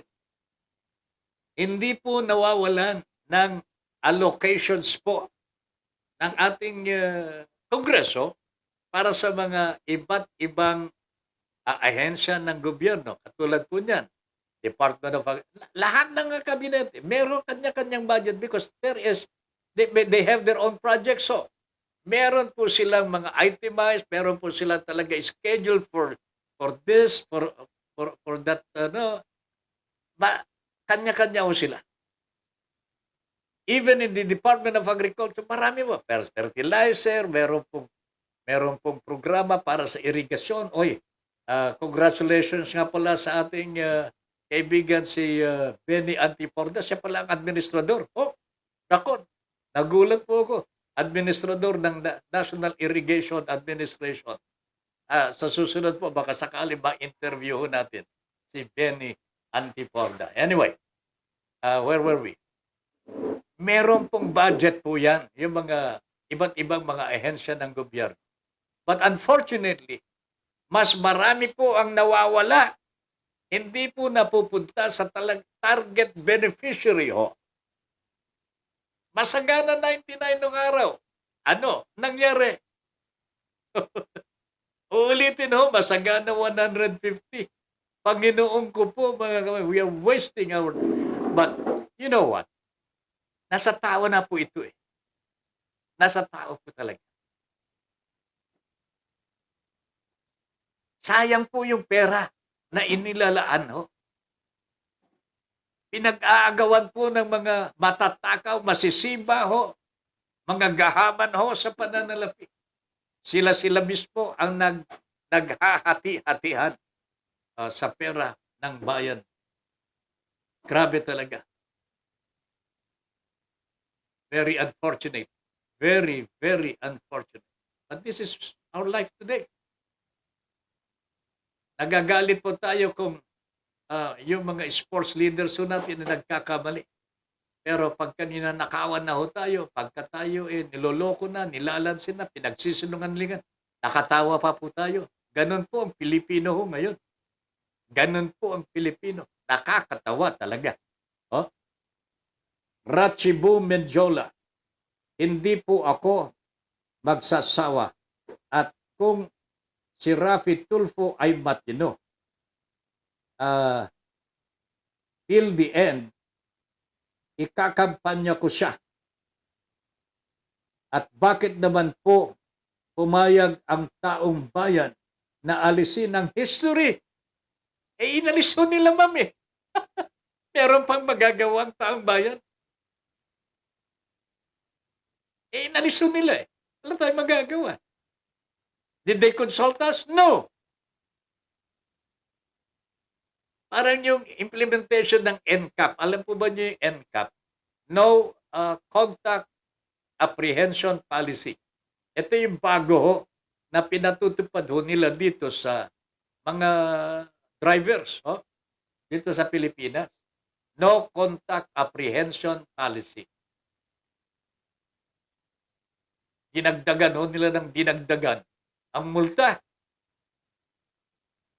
At ipinamahala na po sa mga local governments. Hindi na po ang LTO ang namamahala ho dito. Tagatanggap na lamang po ng parte ng fines. Ang LTO. Ayop talaga ho mga kababayan. Anong ginawa ngayon ng Korte Suprema? Ang ginawa po ng Korte Suprema, tumigil kayo! May TRO na po. Temporary Restraining Order.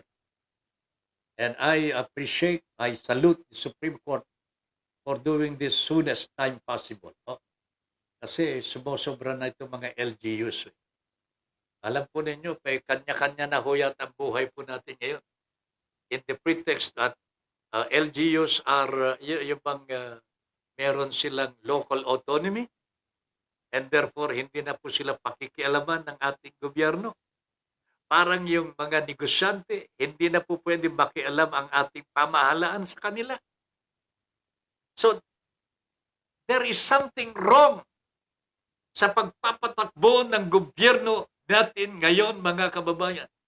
We have to go back to sanity and find out ano po bang nangyayari po sa atin. Bakit po yung mga mahihirap ay lalong naghihirap?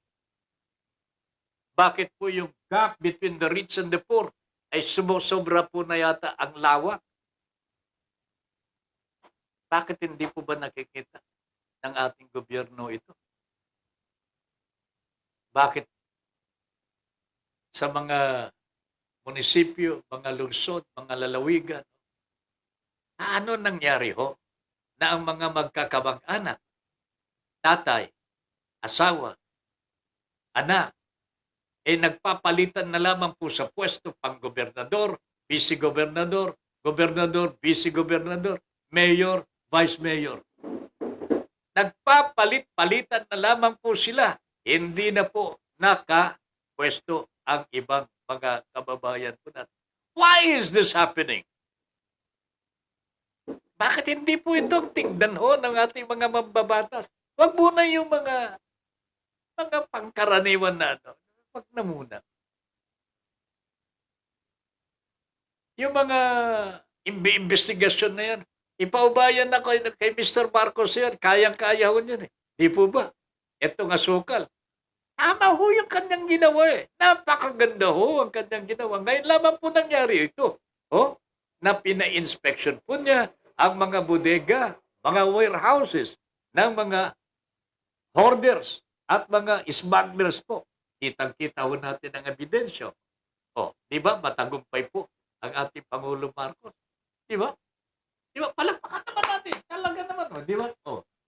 Kaya problema po. Ano ngayon? Nakita ho natin ang katotohanan. Merong naggamit ho ng kanyang pangalan, ang kanyang firma. Meron nagsinungaling sa kanya. May nagsinungaling sa bayan. May gustong mag-profit ho ng limpak-limpak na salapi at the expense of the Filipino people, the poor people. Di po ba violation po ito? Di ba krimen ho ito, mga kababayan? Di po ba dapat parusahan ito? Bakit wala pinaparusahan si Pangulo Marcos? Di mag-basketball na tayo. Di ba? Basketball na tayo. Pre, paano kung magkapera ang China magkagera ang China sa ibang bansa, paano na tayo? Oh, halos lahat ng ating import ay galing sa kanila. O, yan ang problema ho. Problema po ba yun, Padre? E di magtanim tayo. E di gawa tayo ng sarili nating mga produkto. Eh, yung mga produkto ng China, buy one, take one. Tingnan mo, isang gamitan lang, tapos na eh. Oh, yung martilyo nga po eh. Buy one, take one ho sa palengke.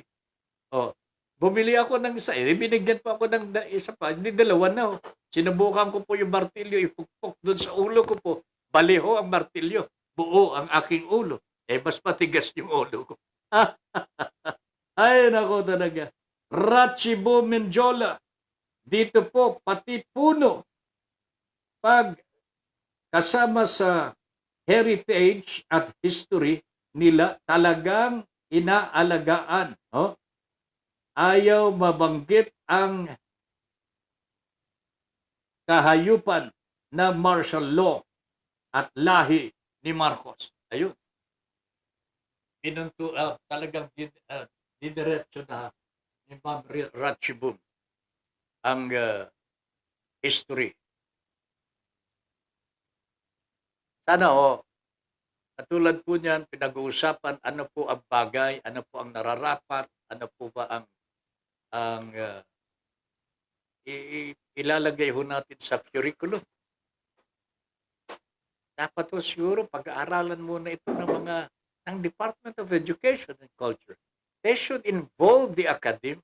They should involve the people, the stakeholders. Lahat po, dapat po konsultahin po ang taong bayan.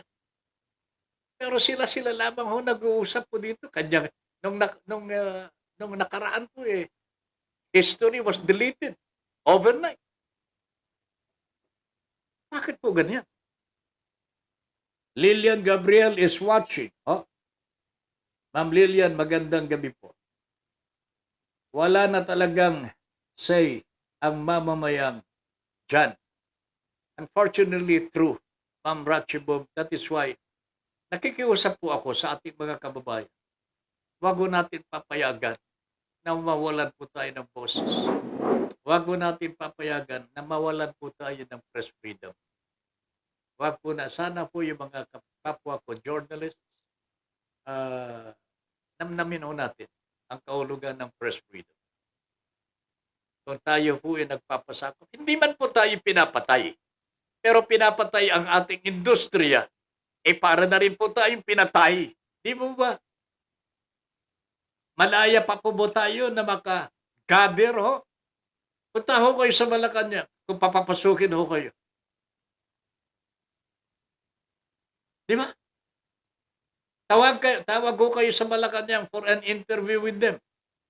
Baka pipiliin pa ako sino-sino kayo. Baka sisinupin pa ako kayo. Is that press freedom? Sa mga government offices, even in Congress, even in the Senate, may pagtatangi ho ang mga senador ho natin, mga kongresista. Nakakahiyaman ho. Pero this is what the Philippines today. Kanya ho, pagka dumadalaw po dito mga international journalists, alam po ba ninyo? Talagang pinupunan nila ang sistema po natin dito. Pero ipinagtatanggol pa po natin ang kamalian ho ng ating pamahalaan. There is no such thing as freedom of the press dito po sa atin. Filtered po ang balita ho na nanggagaling po sa Malacanang. Hindi po ninyo makukuha yung gusto ninyong kunin sa kanila. Filtered nga po Subukan ninyong, halimbawa, nasa Malacanang na ho kayo. Member na ho kayo ng press office ng Malacanang. Di ba, press conference na ho. Magtatanungan na po yan. You're limited to 1 or 2 questions. Hindi ka na makaulit. At pagka sinabing hindi pa po natin pag-uusapan ho yan, wala ka na masabi ho. That is not the case with other media groups ho. especially international groups.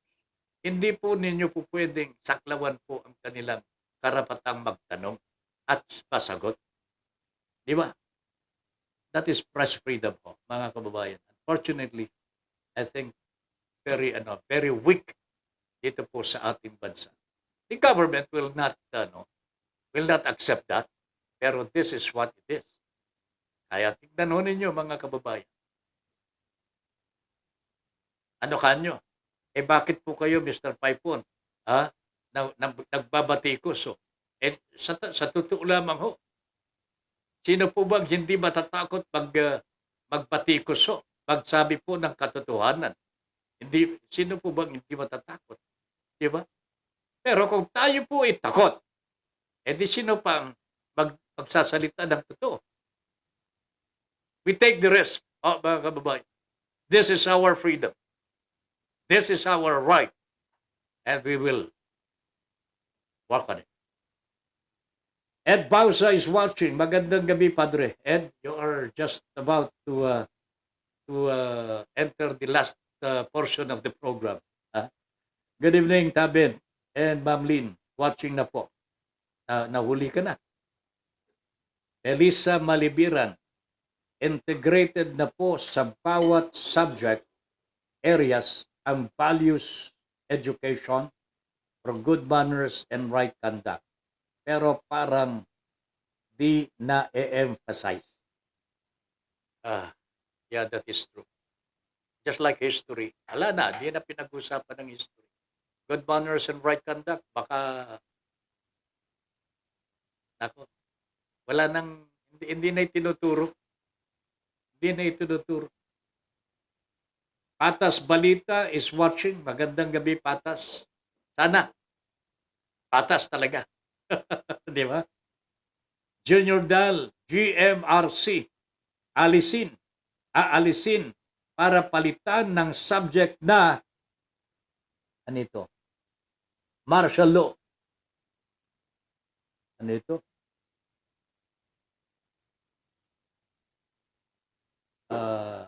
MFL.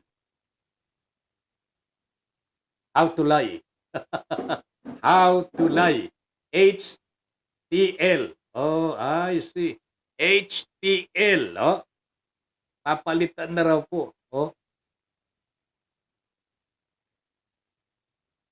Yung subject oh, ng yung GMRC, yung Good Manners and Right Conduct, papalitan na raw po ng HTL. How to lie. Ayun. Yung takinunan nyo. Pati ba naman yung pagmamadyong ng mga Carmelite sisters pinahintulutan para hayop naman talaga ho, mga kababayan. So, hindi ko sila tunay na edukado. Kasi kung edukado sila, may puso silang marunong makaintindi ng tunay na karunungan. Nakalulungkot po talaga. Wala nang saysay na nagpapakadalubhasa ang isang tao. Kung ang tutunguhin niya ay ang maging corrupt. Very grabe ho. Hindi lamang po yung pagiging corrupt, yung bang direksyon ng ating edukasyon po hindi ko makita ho. Yung bang direksyon dapat po ang Pilipino dapat siya na po ang maging amo sa kanyang sariling bayan. Pero ang nangyayari po, tayo po ang alipin. Tayo po ang trabahador. Bakit hindi po natin magawa yung mga ganun? Gusto ko, ang tagal ko nang sinasabi po ito. Nobody is trying to figure out how we can do this. Siguro sa pribado, mga eskwelahan, yun, Lasal, Ateneo, and so on and so forth. Pero sa public school, bakit hindi po magawa? Bakit hindi bakit trabaho? Di ba? Dapat may trabaho. Meron din pong paraan. And then, pagka nag-graduate, nakita ho ng ating na may potential po na maging amo, edi buhusan po ng suporta. I think this is what is needed in our country para gumanda ang buhay po ng bawat isa, hindi po ng iilan lang. Buisit na buhay talaga mga kababayan ko. 99.9%, yung kanina po galing po kay Ma'am Felisa, malibira na pagkaganda po ang kanyang tinukoy. Rachi Bumenjola, 99.9% of the politicians are corrupt in every way. Ayun ako, Ma'am Rachi Bum. Junior Dal is watching. Hindi ka na kumikibo, Junior, ha? Patas balita, Sir Ben. Sobrang dami ng asyenda ng tubo sa Kabisayaan. Paano tayo nagkulang sa asukal? Dahil tuloy-tuloy ang pagtatinim naman ng tubo. Di po ba nga sinasabi nga natin dito? Ha? Natukoy na talagang may nagtatago ng asukal, ng supply ng asukal. Walang shortage. Nagagalit nga po ako. Hanggang ngayon, wala pa pong napaparusahan. Hindi natin alam kung sino mga nag-hoard, nag-i-smuggle ng mga ito. Mag-basketball na lang kaya tayo talaga. Junior Dal, kung ayaw nila ang death penalty, putol, dila na lang sa mga corrupt. Good suggestion. Atat Monterde, hindi po mababago ang bayan habang ang mga pinuno ay demonyo at ang Pilipino ay nabubuhay sa pag-throat rolls. Ayun, Iba na po ang napuntaan po ng pagtatrabaho ng mga Pinoy. Nagiging trolls na. Lucrative daw po. Malakas ang kita ko dito. Mercy Ong is watching. Atat Monterde. Antiporda yung in charge ng Dolomite. Oo nga, Padre. Siya ngayon ang administrator ng National Irrigation Administration. I hope he does well. I hope he does well. Sana ito ang expertise niya. Pero ano bang expertise ni Benny? Sa tingin po ninyo mga kababayan. Junior Dal, bro, ang maganda siguro sa mga corrupt. Pag milyon ang ninakaw, tanggalan ng yag balls. At sa babae, tanggalin ang matres para hindi magkalat ng lahi. Diyos ko na Di kasi maalis-alis ang tongpats sa mga korap. Sabi po ni Ed Bausa, Perfecto Bordalio, the Metropolitan Manila Development Authority will no longer implement the no-contact apprehension policy, NCAP, in light of the statement of the Supreme Court. Spokesperson Brian Keith, nag-issue na po ang Korte Suprema ng temporary restraining order. Oral arguments will happen on January 24, 2023. Thank you very much, Perry. Ed Bausa, mga proyekto ng ating pamahalaan, karugtong po niyan. Alright, Rachibom, martilyo, nasira, hindi ulo. Buha, opo. De Los Santos Christopher is watching. Rachibom, ibilanggo na nila ako kung gusto nila. Nakahanda ako, sir. Dito. Speaking of freedom of expression, unlike many other countries, there is nobody of laws in the Philippines that may be called media laws. Instead, certain laws apply to the mass media as well as to ano pa ito? other constitutional provisions related to freedom of speech and press, otherwise affecting the media and freedom of expression. Oo. Ayan. Rachibo Menjola, ang dami kasing krimen ng mga iyan, kaya walang press freedom dyan. Atat Monterde, wala na ako pag-asa na manumbalik ang katiwasayan sa edukasyon habang ang nakaupo ay ang hangaring kabkamin ang buong kayamanan ng bansa. Lungkot naman yan. Martial law press, Ratchibom, martial law press na naman kayo. Ngayon, dyan, walang freedom. Naku, Diyos ko po.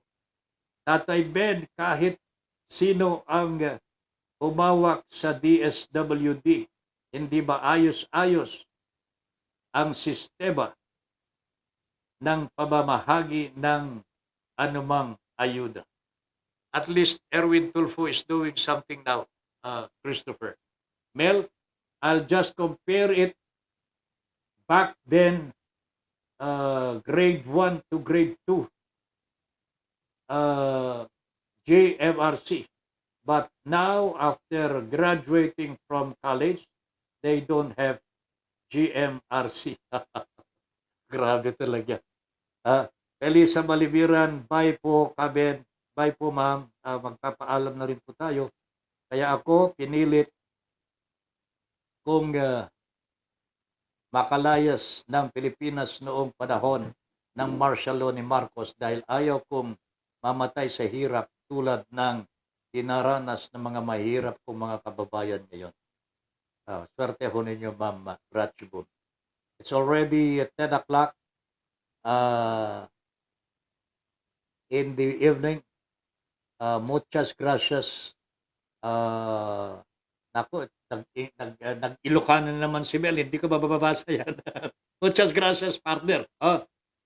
Ed Bausa, tila umiiral na naman ang Bulong Brigade dyan sa Bureau of Customs dahil posibleng may nagsalsal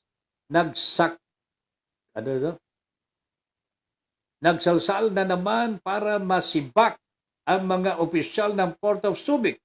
Gayong napakaganda ng performance ng distrito. Ay, grabe naman talaga ho.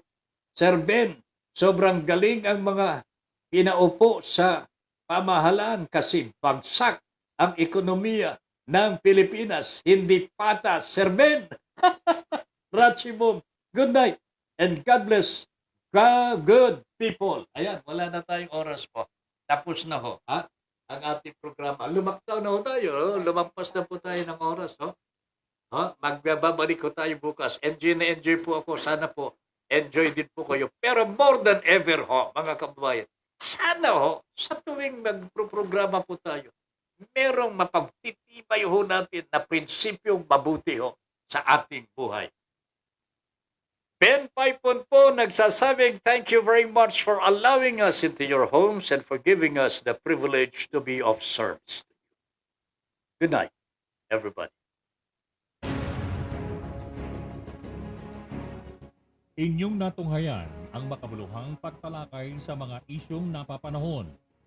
Hanggang sa muli, dito pa rin sa Broad Streamcast Communicators. Para sa malayang pamamahayag.